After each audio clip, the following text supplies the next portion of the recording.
about the real-life Annabelle doll.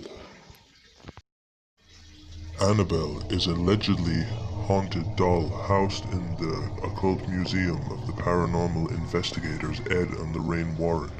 A character based on the doll is reoccurring antagonist in the Conjuring universe. According to the Warrens, a student nurse was given the doll in 1970. They say the doll behaved strangely and that a psychic medium told the student that the doll was inhabited by the spirit of a deceased girl named Annabelle. The student and her roommate tried to accept and nurture the spirit-possessed doll, but the doll reportedly exhibited malicious and frightening behavior. It was at this point that the Warrens say they were first contacted, moving the doll to their museum after pronouncing it demonically possessed.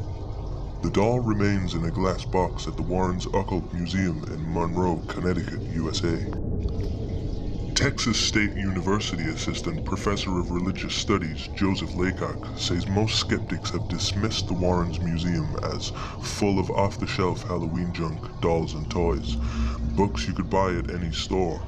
Laycock calls the Annabelle legend an interesting case study in the relationship between pop culture and paranormal folklore, and speculates that the demonic doll trope popularized by films such as Child's Play, Dolly Dearest, and The Conjuring likely emerged from early legends surrounding Robert the Doll, as well as a Twilight Zone Seasons 5 and Episode 6, Tilted Living Doll, in which the character of the mother is coincidentally named Annabelle.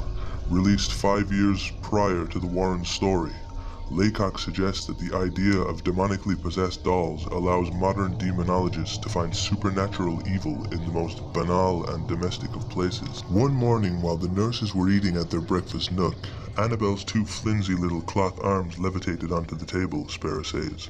When the startling paranormal activity took place, the nurses were oddly fascinated by the doll. One of the nurses deduced that the doll's actions meant she was trying to communicate with the roommates, so she called a psychic for advice. The medium took no time coming to the nurse's aid, and quickly held a seance. While hosting the ritual, the psychic reported that she was sensing the spirit of a young girl about 6 or 7 years old. The psychic went on to impart that the child was killed outside of the apartment complex in a car accident. Her name is Annabelle, and she's in that doll, the psychic said. That's how the name came to be, Annabelle. After processing what they had heard, the nurses believed that a human spirit was occupying the doll and began treating Annabelle more like a human than a doll. For a little while everything was fine, until one night Lou, the fiancé of one of the nurses, was sleeping on the couch with Annabelle, apparently seated on the opposite end. That night, Lou woke up startled and sweaty. One of the nurses asked him what was wrong, to which he responded, "I just had the craziest nightmare. I had a dream that the doll there was crawling up my leg and got to my neck and was trying to strangle me to death." Angrily reacting to the nightmare, Lou picked up Annabelle and chucked her raggedy body across the apartment floor. Lou belittled the doll, shouting that she is nothing more than a Raggedy Ann doll. She can't hurt anybody. As soon as Lou launched the doll, he said to have provoked the demonic presence attached to it, causing 7 psychic wounds to appear on his body, 4 slash marks on his chest and 3 on his stomach. His wounds cropped up like claw marks, or scalpel incisions on his flesh. The attack on Lou was indicative that the spirit tied to the doll was far more sinister than any 6-year-old girl.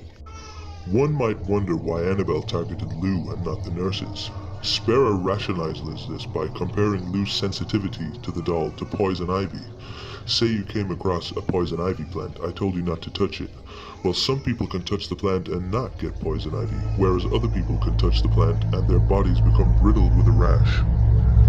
After the assault, the tormented nurses turned to an Episcopal priest in Connecticut for help. As a result of the severity of their predicament, the priest directed them to the Warrens. Once Ed and Lorraine Warren were on the Annabelle case, they had a priest do an exorcism on the apartment to cast out any spirits.